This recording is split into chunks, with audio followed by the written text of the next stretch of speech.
Welcome to From the VC's Bookshelf, a podcast from TBR, the College System of Tennessee, the state's largest higher education system. In this series, we examine how we might re-envision the work we do and how we work together as we move into a post-pandemic world. Please join our host, Dr. Heidi Lemming, Vice Chancellor for Student Success, as she leads a live discussion with industry experts and leaders throughout our system. In our Spring 2024 podcast series, we are leaning into themes found in the real world of college, what higher education is and what it can be, by Wendy, Fischman, and Gardner. This series will focus on presidential perspectives on leading today's community and technical colleges and the issues and concerns facing TBR college students. Today's podcast, I am pleased to be interviewing Dr. Michael Torrence from Motlow State Community College. Dr. Torrence is the 7th president of Motlow State, arriving in May of 2018, and before coming to Motlow State, served as an assistant vice president for academic affairs at Volunteer State Community College. He has over 30 years of experience in higher education, earning a Doctor of Philosophy degrees from Tennessee Tech and a master's and bachelor's degree from South Dakota State University, both with a major in English. He was recently named a Distinguished Alumni by South Dakota State University, and Dr. Torrence is a veteran of the U.S. Air Force. Dr. Torrence prides himself on being a technology strategist with expertise in, among other things, applied learning with open educational resources, virtual reality, augmented reality, mixed reality, automation, robotics, mechatronics, and gamification as platforms for learning. So I hope we'll bring those unique perspectives in today's conversation. Welcome, Dr. Torrence. Dr. Lemming, good to see you. Thank you so much for having me on your podcast, and I'm looking forward to having a good, deep conversation with you this morning. Yeah, super excited for this conversation because I think the work that you're doing at Motlow State is unique and something that our listeners will be really interested in. Before we get into those questions, though, for our listeners, if you have yet to follow our podcast to hear about what the book covers, The Real World of College is focused on interviews with more than 2,000 students, alumni, faculty, administrators, parents, and others that were conducted at 10 institutions ranging from highly selective liberal arts colleges to less selective state schools. So I think it's an important caveat before we get into this conversation that they did not look at post-secondary technical colleges or community colleges. So that's why we're kind of discussing themes from the book to see what's applicable to our schools, what might be different. The theme, though, that I think really resonates with all of our presidents is talking about this argument of whether or not higher education in the U.S. has lost sight of its principal reason for existing. And the authors have coined this term higher education capital. So we're going to talk a little bit about that today. And also think about, students thinking broadly about how to express themselves clearly and being open to possible transformations and the role our colleges play in that work. So there's arguments through the research that we'll talk about a little bit more today. All right. So let's dive into reflecting on some of these perspectives. Again, focus the book is not on non-vocational higher education as they refer to it in the book. But share a little bit, Dr. Torrence, when we're talking about Motlow State, what is your institutional mission and thinking holistically about how to prepare students for life beyond your college? Sure. I mean, the tenets of vocational and community college education are centered on the very word community. That idea of being localized and meeting the needs of the local populace, as well as the business and industry interest for training and development of quote unquote workers. I'd go back to some history around higher education and point out that in the early 20th century, when the focus was on what do we want to create in higher education. Obviously, this was before probably 40 to 50 years prior to community and technical colleges being stood up in Tennessee. But the idea was about industrialization and workers, creating a nation of workers.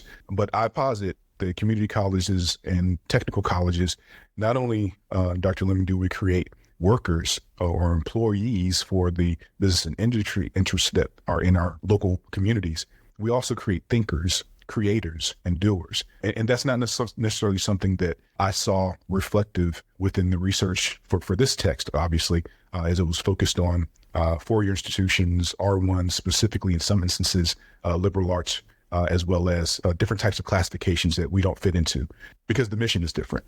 So that's one of the things that I think that at Motlow State specifically, I know most of the students' names on a Monday, Wednesday schedule, Tuesday, Thursday schedule, depending on when I'm walking the halls. The engagement isn't just about where you are, but it's everywhere because we're co-located in various places, having 4 to 5 brick and mortar locations, as well as serving people online. So our focus is to prepare students for a life post learning, post training.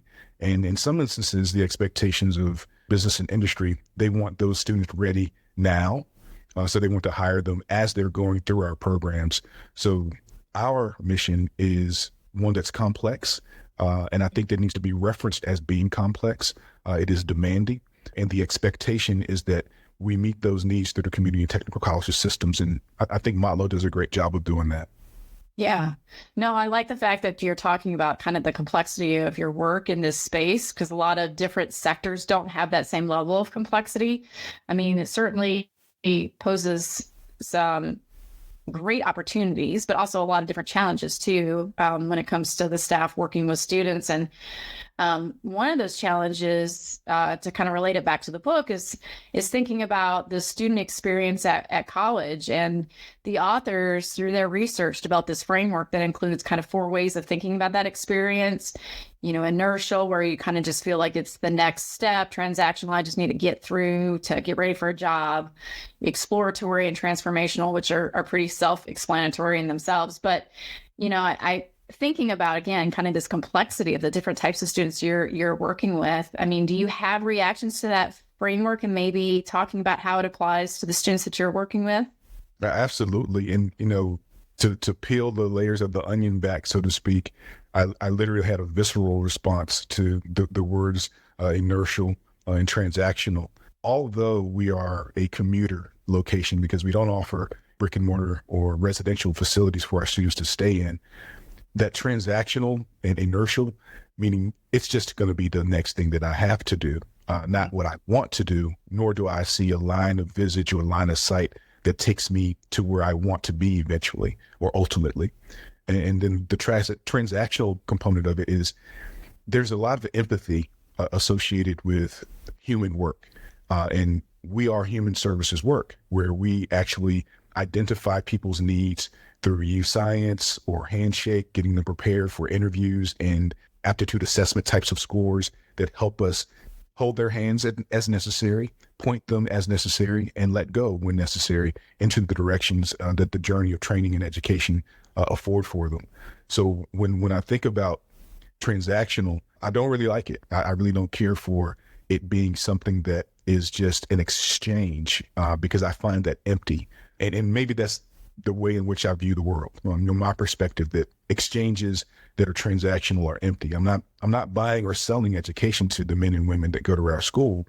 What we're doing is preparing them with some values and hoping that the critical thinking aspects that they get through our learning modalities prepares them to be successful when they graduate or transition to other institutions, and most importantly in life. There are lots of things that are baked in to those terms, transactional and inertial, and they just don't sit well with me. However, what feels good, what is tied to the very work in our mission of open access, and I really love that about what we do, is the fact that when we start to encounter exploratory aspects of the journey of learning, training, innovation, and student success, when we start to talk about beyond exploratory, which ties us to transformational, that's where we would like everybody to get. And there are various stages of success and measurements for it. And the transformational component comes when we have stories like students' names I won't mention, but people who walk in who are coming from very difficult backgrounds. And it's not always about just being socioeconomically status strapped.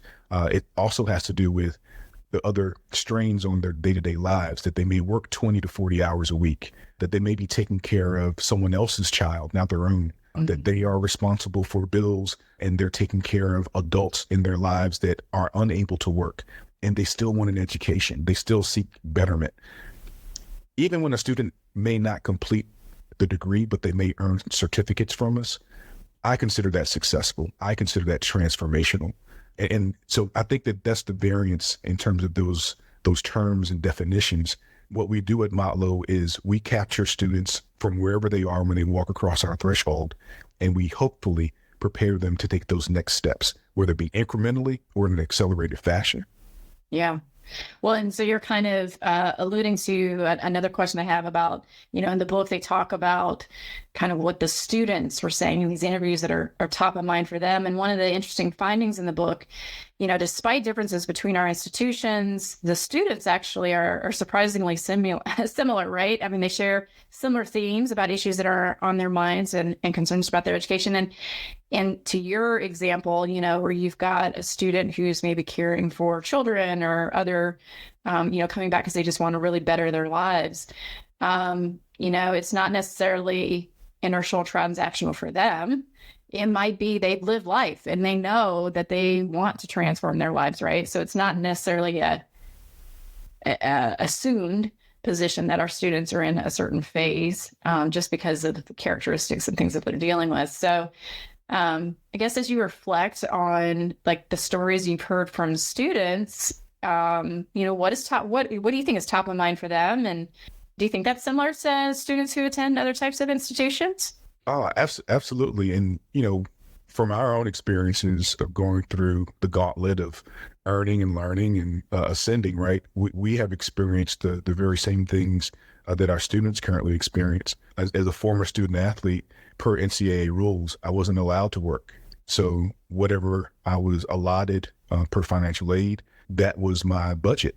So there were times when, I was hungry, and that the chow hall or lunchroom, as we called it, wasn't open and available after a certain time in the day or in the evening. I guess talking about food has me all choked up. But the things that I think are top of mind for every student is the sensibility around community. I think that if you are able to find your tribe, your folks that you can relate to, it makes all the things that you have to incur and encounter transitioning through learning and innovation and training that we offer at Motlow State and within our Tennessee Board of Regents system more palatable. I'm not going to say it makes it easier, but it makes it more palatable because you have someone to go along with you as they're probably going through the same things. So food insecurity is definitely something that is not just a residential or commuter campus issue.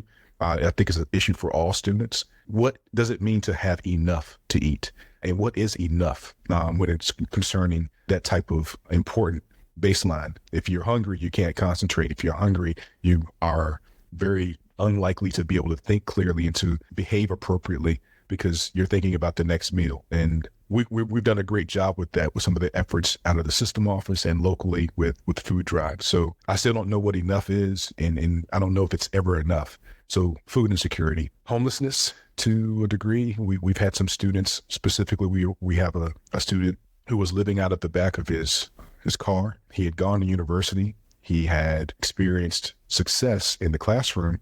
However, this bad luck kept happening, going through 5 vehicles, no fault of his own, where he was rear-ended or the car was stolen, and then he lost his apartment, lost his home, incurred expenses that he couldn't pay for because he was balancing on a budget to pay for school, work, as well as, stay within the home, eating peanut butter every day as the only foodstuff for himself to make it through. And then ultimately comes to a realization that he needed help. He comes to us from the university seeking opportunity through our mechatronics program, and ultimately gets to the next to the last semester, and the person that he was living with passes away, which again leaves him homeless.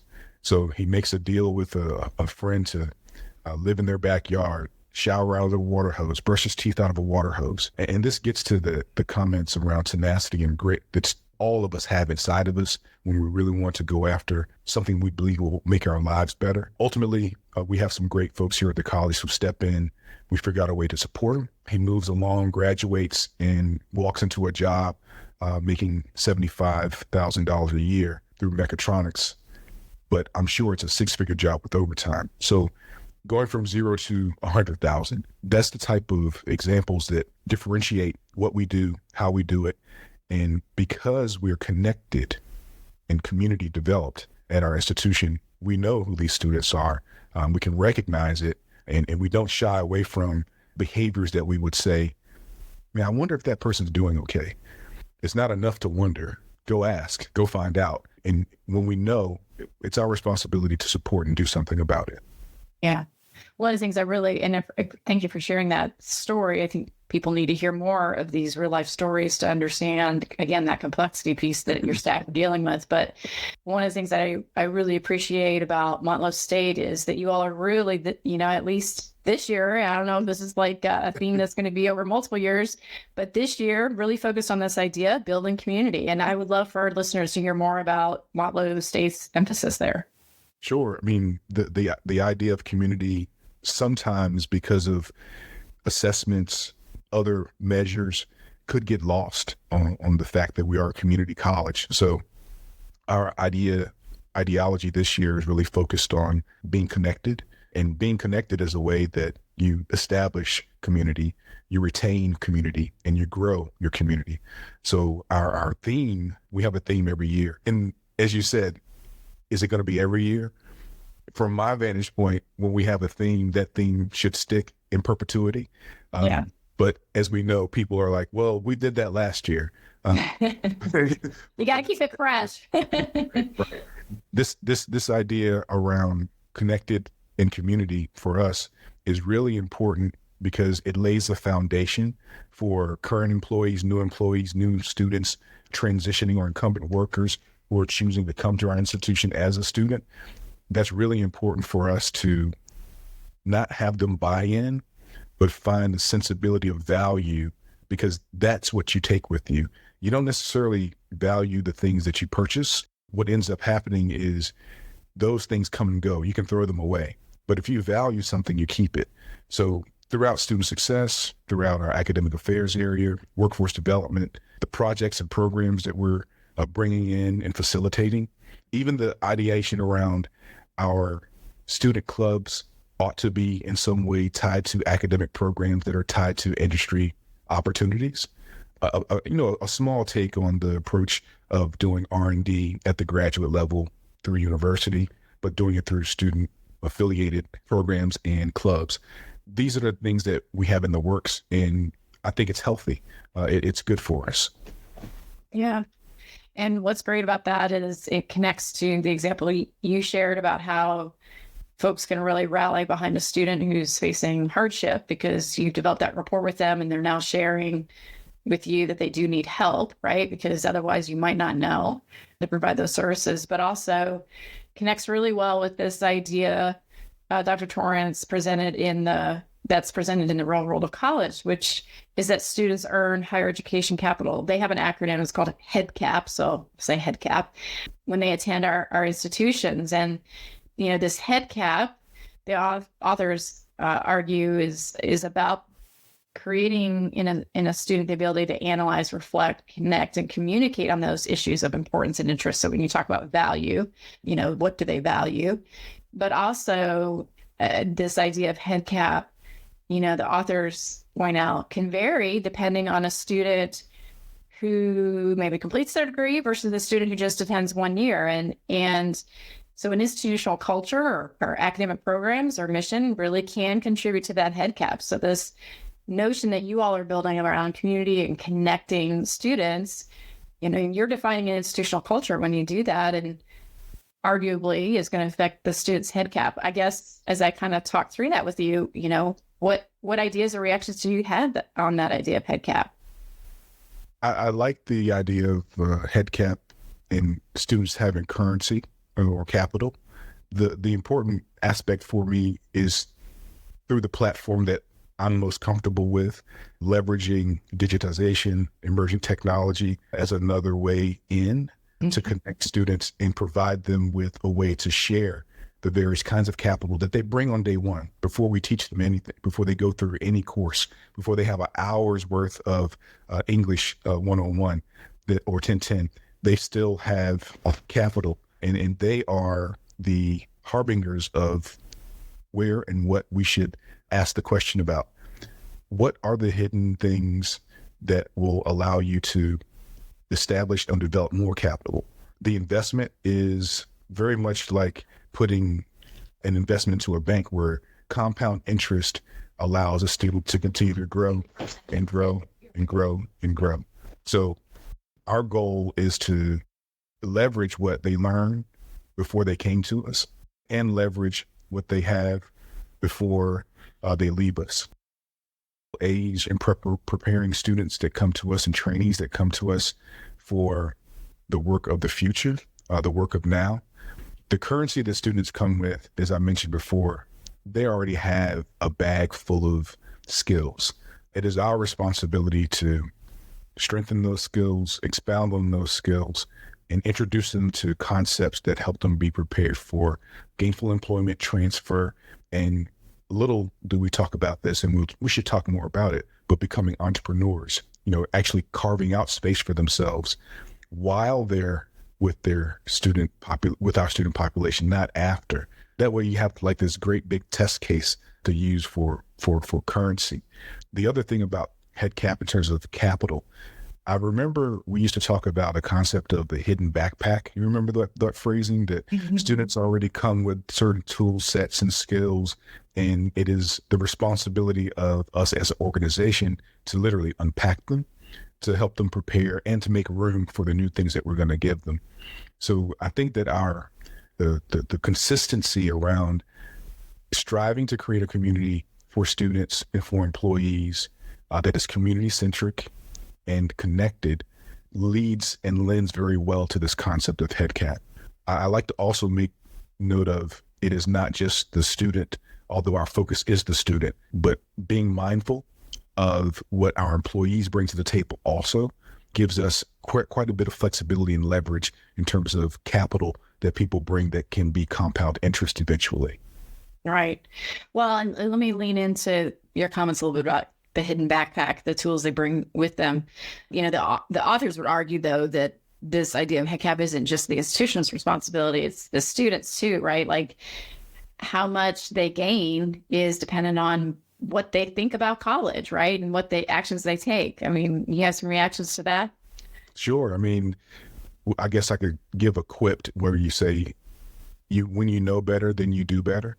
So the only way for a student to actually expand upon and hold the onus of their responsibility in this process, because it is two-way, is to be participatory in student clubs, but not only clubs. Volunteerism is a very important aspect while you're on the learning training continuum, taking advantage of the expertise of the faculty, taking advantage of the expertise of the business and industry partners that we have.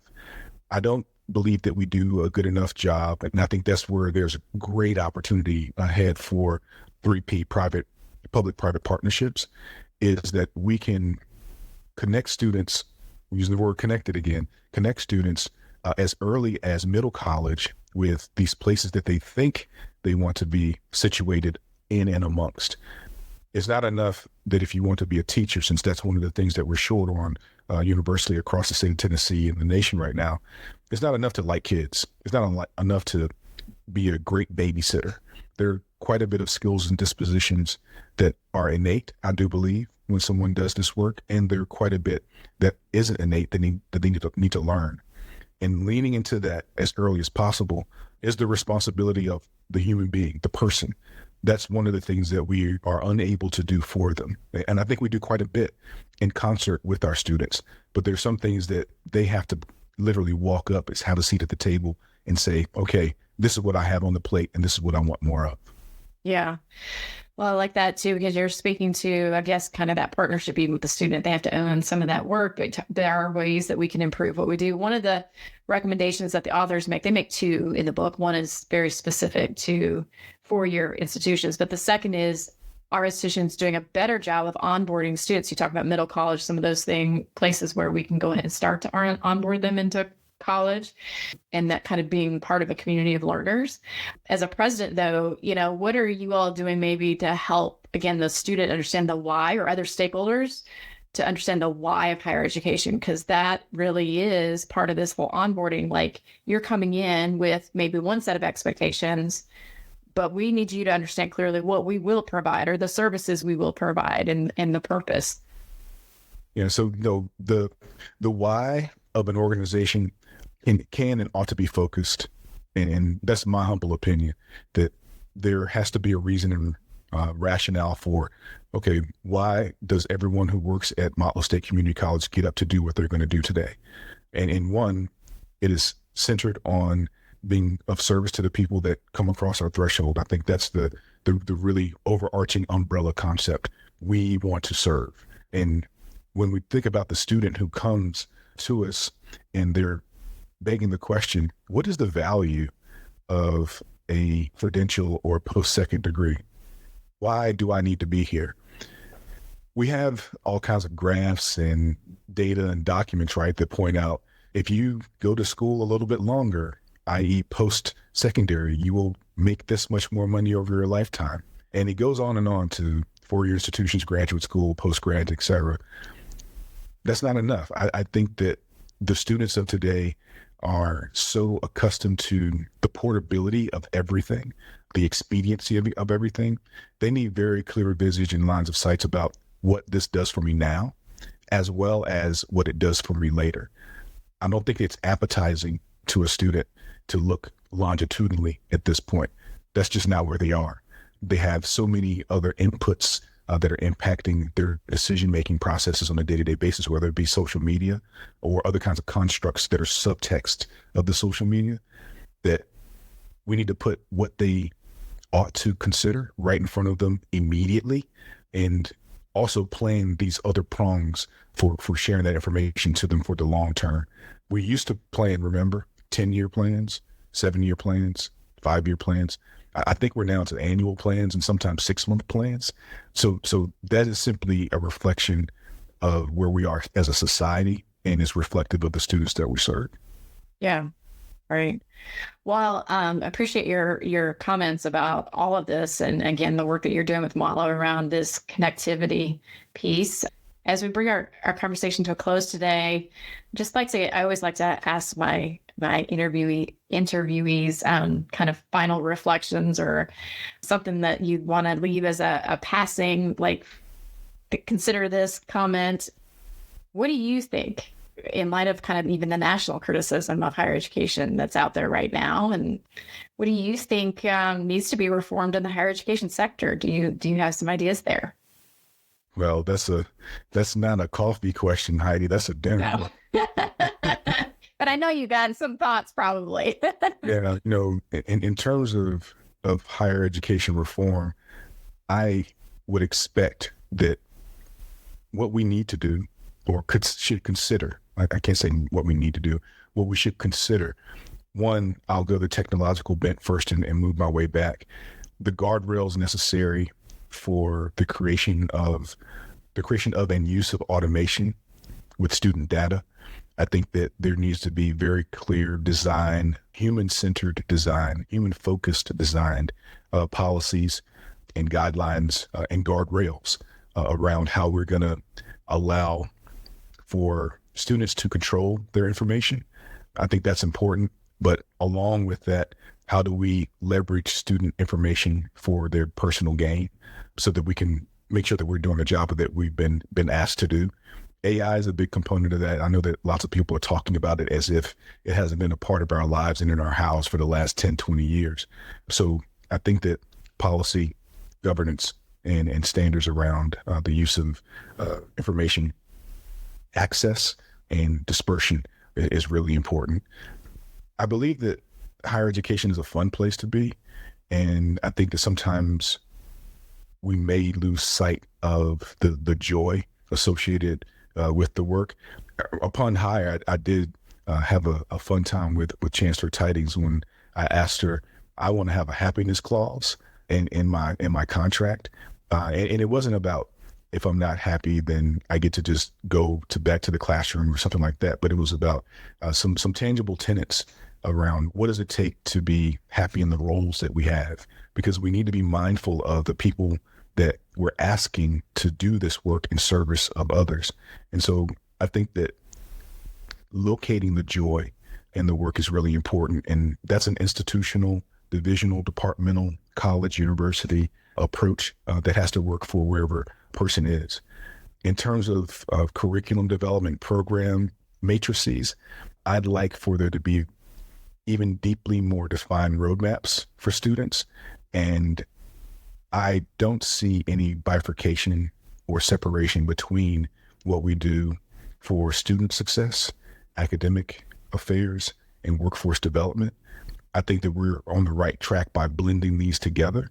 Students who are part of a club in student success should also be in the program of design and academic affairs that's linked with workforce development, so that they're best prepared and situated to say yes or no, I want to do this, or move to something else. And I think that those are the kinds of things that would cut back on students taking 8 years to graduate, 6 years to graduate. When we give them very clear defined margins, actions to stick to, they move through more seamlessly. Lastly, because I have so many, but lastly, It's okay. Lastly, when we talk about, I mentioned public-private partnerships.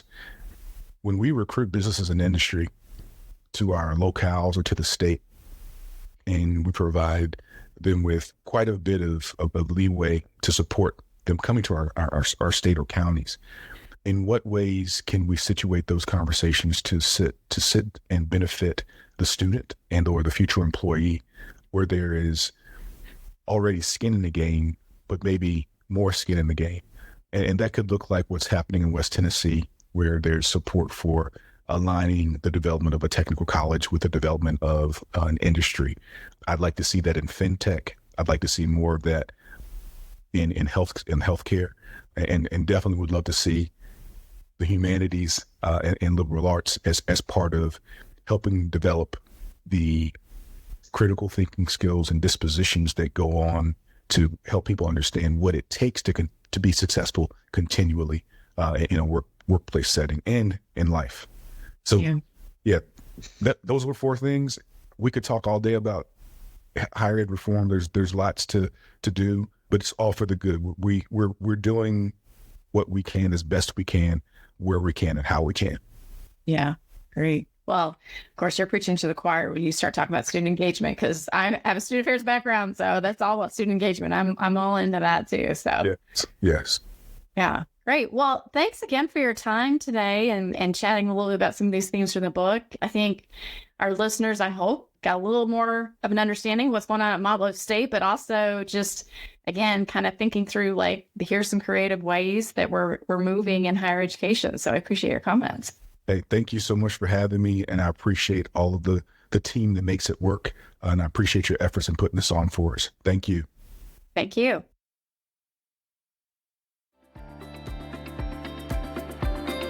Thank you for listening to this edition of From the VC's Bookshelf, brought to you by TBR, the College System of Tennessee, powering the state's economy and changing the lives of thousands of graduates, starting successful careers each year. To learn more about upcoming book selections or to register to attend discussions live, visit tbr.edu/bookshelf.